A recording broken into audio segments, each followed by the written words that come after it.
Xiinxalaan siyaasaa obbo Jawaar Mohaammed kitaaba isaanii hin gaabbu jedhu yeroo gabaabaa keessatti biyyoota Arabaa keessas ni raabsamaa jechuun karaa miidiyaa isaanii maxxansan.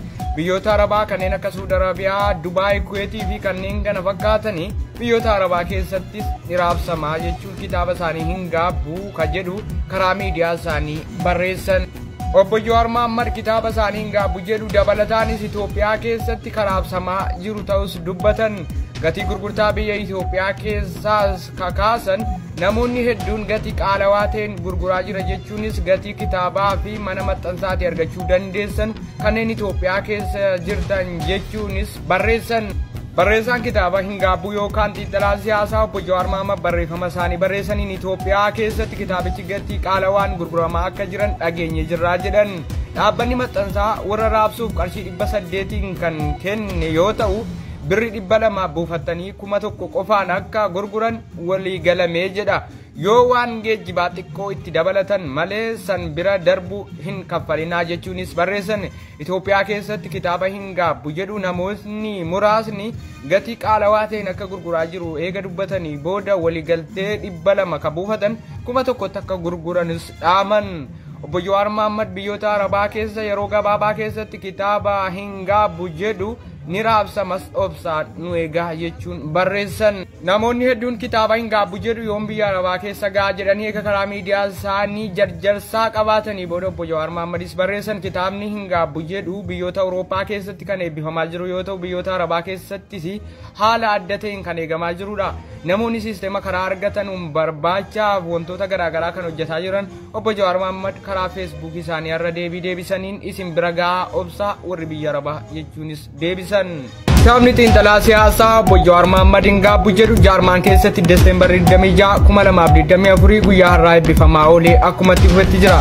Obbo Jawaar Mohaammed yeroo jalqabaaf kan eebbaaf baasan yoo ta'u kan magaalaa Keeniyaa Naayiroobiitti taasifamuuf murteeffame sababa nageenyaaf gufachuusaa sababeeffachuun Jarmaan keessatti Deseembar 26 bifa ho'aa ta'een geggeeffamaa jiraachuun gabaafame. Xiinxalaan siyaasaa obbo Jawaar Mohaammed Jarmaan keessatti qaamaan argamuun karaa fuula fi miidiyaa isaanii Feesbuukiin kan dabarsaa jiran namoonni baay'inaan kan irratti argaman milkaa'ina guddaa waan argatan fakkaatu. Yeroo jalqabaa fuula miidiyaa hawaasaa irratti eebba kitaabaa akka baasan Jarman keessatti Deseembar 26 2024 guyyaa har'aa ture.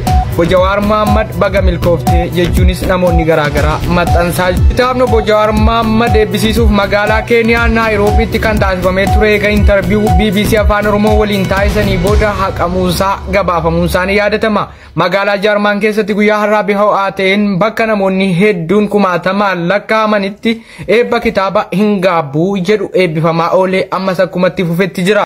Kitaabni hin gaabbu jedhu kan obbo Jawaar Mohaammed barreeffame biyyoota faranjii garaagaraa keessatti kan dabalataan eebbifamu yoo ta'u kan biyya Jarman keessaa kan yeroo jalqabaatis. Obbo Jawaar Mohaammed qaamaan argamuun kitaaba isaanii hin gaabbu jedhu irratti mallateessanii uummataaf yeroo kennaa jirantu argama.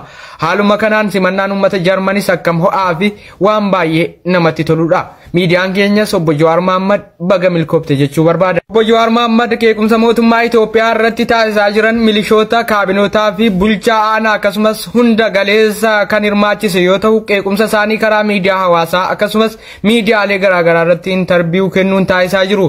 Gochoota shororkeessummaa fi farra nageenyaa ta'an Itoophiyaa keessatti hojjetamaa jiru jechuun irra deddeebiin mootummaa Itoophiyaa komachuu itti fufanii jiru. Mormiin obbo Jawaar Mohaammed karaa miidiyaa hawaasaa taasisanii fi karaa miidiyaa garaagaraa taasisan akkuma itti fufetti jiraachuunis gabaafame. Obbo Jawaar Mohaammed komii isaanii kana gayoomitti itti fufu kan jedhus gaaffii uummataa ta'us isaan komii isaanii cimsanii itti fufan. Miidiyaan keenyas haala komii isaanii jala bu'ee kan isinii gabaasu ta'a.